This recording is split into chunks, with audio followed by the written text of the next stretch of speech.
Nous sommes en direct sur TV Finance, l'heure de retrouver Arié Cohen, Platinum Account Manager chez eToro, la plateforme de trading social. Bonjour Arié. Bonjour Loïc. Vous allez nous présenter aujourd'hui un copy fund dont la valeur a augmenté de 27,11% sur les 12 derniers mois. Ça s'appelle CRISPR-Tech. On est dans les biotechnologies et plus précisément dans la manipulation génétique. Mais juste avant d'en savoir plus, en quelques mots, comme à chaque fois, je vais vous demander de redéfinir ce qu'est un copy fund pour ceux d'entre de nos téléspectateurs qui ne connaissent pas. Alors pour les spectateurs qui ne connaissent pas encore, qui n'ont pas encore suivi les différentes émissions sur TV Finance, donc je vais répéter, le Copy Fund a été créé donc par la société eToro il y a désormais quelques années.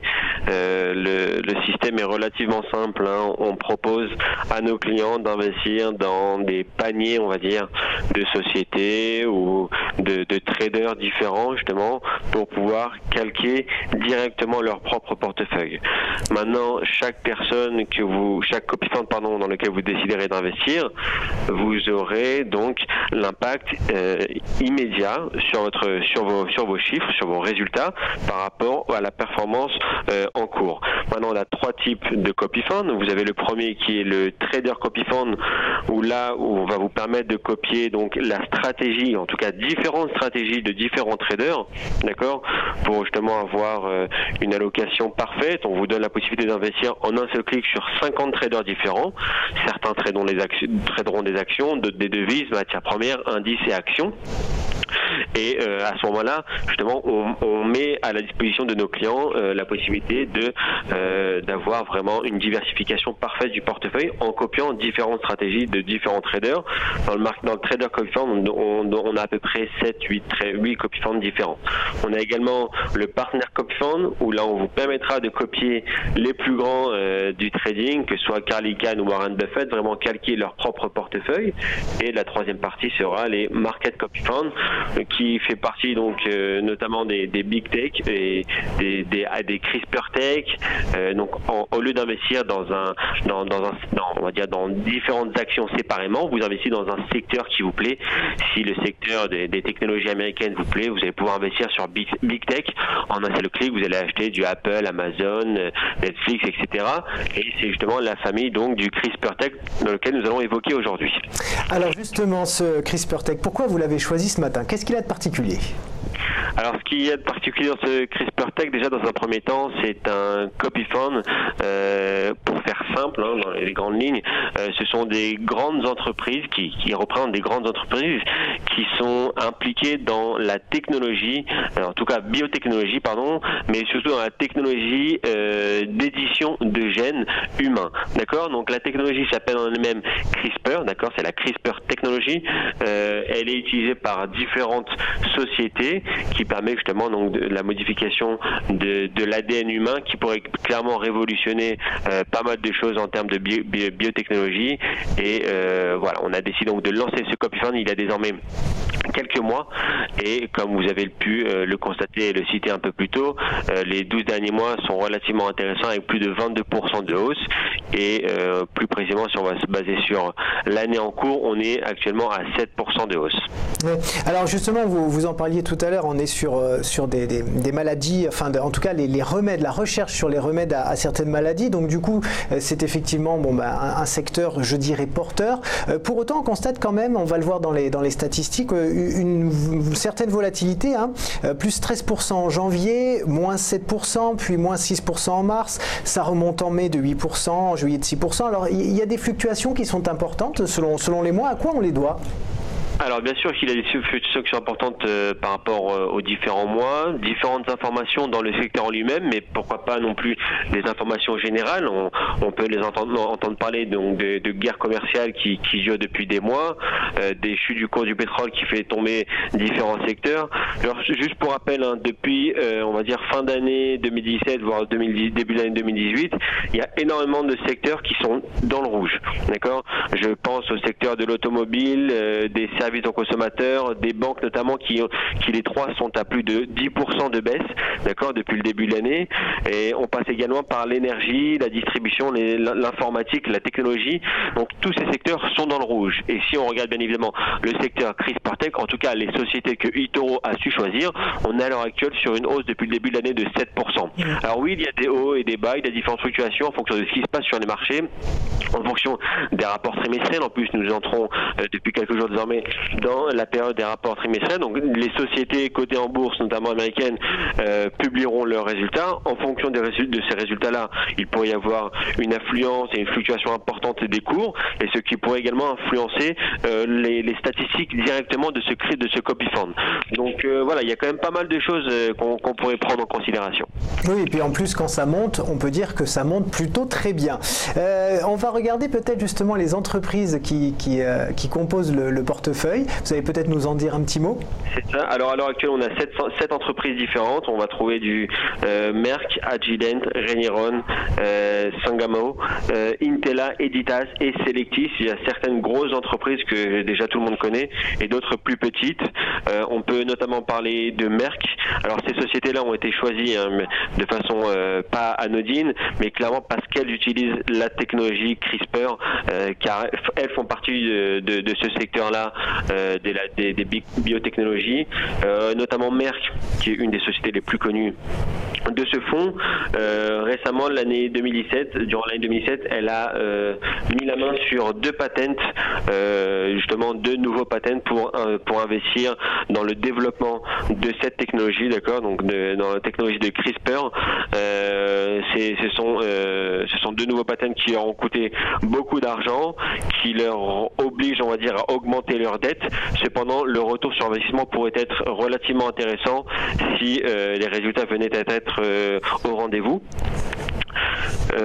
On trouvera notamment la société Renieron, qui elle, ce qui est intéressant, c'est que si on commence vraiment à rentrer un petit peu dans le détail de chacune de ces sociétés, donc celle-ci, bien au contraire, n'a quasiment aucune dette, d'accord. Elle a énormément de cash, elle n'utilise pas d'effet de levier, et justement, le fait d'avoir beaucoup de cash permettra à cette société de développer, on va dire, de nouveaux partenariats ou de nouvelles acquisitions, voire investissements dans ce secteur-là, pour développer encore un petit peu plus cette technologie. Donc voilà, on est clairement sur des sociétés intéressantes qui ont la possibilité d'investir dans le futur dans ce secteur pour le développer encore plus, voire même le font déjà.